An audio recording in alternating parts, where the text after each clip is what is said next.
Сәлеметсіздер ме, құрметті Айдар Қазалқалары. Мен Алматы облысы Балқаш ауданы Балатопар ауылы номер 2 Жамбыл атындағы орта мектептің 9-шы А сынып оқушысы Алтынбек Даяна Дидарқызы. Бүгін мен сіздерге біздің мектепте ұйымдастырылып жатқан жақсылық керуені номинациясы бойынша жақсылық керуені қамқорлық пен мейірімділік жолында атты жобаны ұсынғым келеді. Жалпы біз бәріміз бір қоғамның мүшесіміз. Осы қоғамда азаматтар, қарттар, әсіресе оның ішінде балалар мейірімділік пен қамқорлыққа мұқтаж болып келеді. Ал кейбір қарт кісілер жалғыздықта өмір сүретін болса, ал кейбір балалар ата-аналарының қамқорлығынсыз өсіп келеді. Міне осындай адамдарға көмектесу ол біздің әлеуметтік жауапкершілігіміз болып табылады. Өзімнің сөзімді бастамас бұрын мына өлең жолдарын оқығым келеді. Қарттария, қолда бар алтынның қадірі жоқ, жапырағы жасылып тамыры жоқ. Асқар тауының қамалғанда қарт үйіне, керегіне жүрегінің қанылы бол.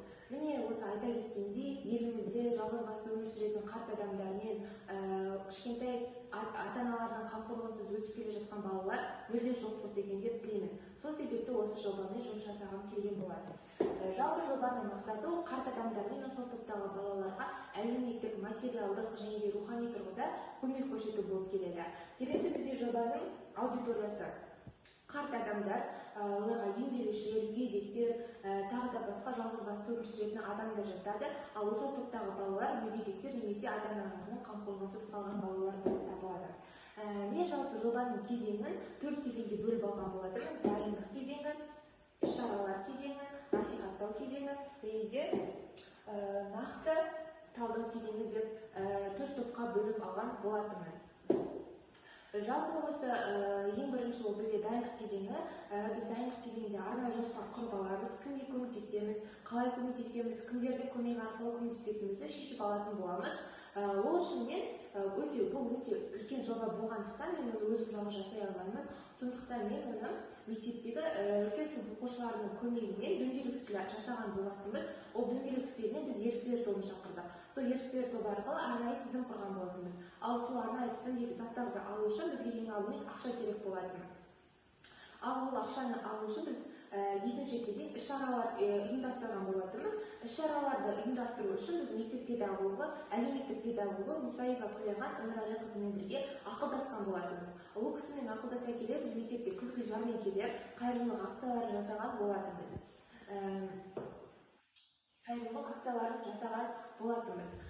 Сол жерде түскен қаражаттан осы топтағы балаларға көмектескен болатынбыз. Оларға киім-кешек, ойыншықтар, оқуға керекті құрал-жабдықтарын алып берген болатынбыз. Ал келесі бізде осы жалғызбасты тұратын ата-апаларға үйлеріне барып, ол кісінің суларын тартып беріп, ұлдарымыз отындарын бұтап, қыздар болып, үйлерін жинап, ол кісіге көмектесіп, ақ батасын алып қайтқан болатынбыз. Жалпы жобаның тиімділігі ол қандай адамдарға көмектескеніміз, қалай көмектескеніміз, қандай қиындықтардың болғаны болып табылады. Және де соған қатысқан адамдардан кері байланыс алу. Тақырыптың өзектілігіне келетін болсақ, ол жерде бізде қарт адамдар көбінесе жалғыздықтан немесе осы әлеуметтік жағдайда оқшауда болып келеді, ал ол кісілерге көмектесу біздің парызымыз болып келеді. Келесі осал топтағы балалар, олардың әлеуметтік жағдайы аз болуы мүмкін, немесе олар ата-аналарының қамқорлығынсыз өмір сүруі мүмкін болып келеді. Келесі бізде қорытынды. Біз осы жоба аясында мектепте бірге болайық атты іс-шарасын ұйымдастырған болатынбыз. Ол іс-шарада біз мектепте үлкен оқушылармен ақылдаса келе үлкен концерттік жоба жасаған болатынбыз. Ол жерде біз осы бірге болайық атты акциясында біз қарт адамдар мен кішкентай балаларды шақырған болатынбыз. Ол жерде аталарымызға, апаларымызға, балаларға қазақтың ұмытылып бара жатқан салт-дәстүрлерін көрсетіп, соларды дәріптеген болатынбыз. Ол жерде бізде аталарымыз балаларға қамшы жасауды үйретсе, апаларымыз жұмбақтарды жастырып бірге ойнаған болатынбыз. Бұл акция соңында біз апаларымызбен, аталарымызбен бірге ән айтып, бірге көңіл көтерген болатынбыз. Енді жалпы айта кететін болсақ, жақсылық жасау адамгершіліктің қағидаттарының маңызды жобасы болып табылады. Біз әрбір осы басқа адамдарға көмектесе отырып, қайырымдылық жасай отырып, біз өзімізге үлкен үлес аламыз.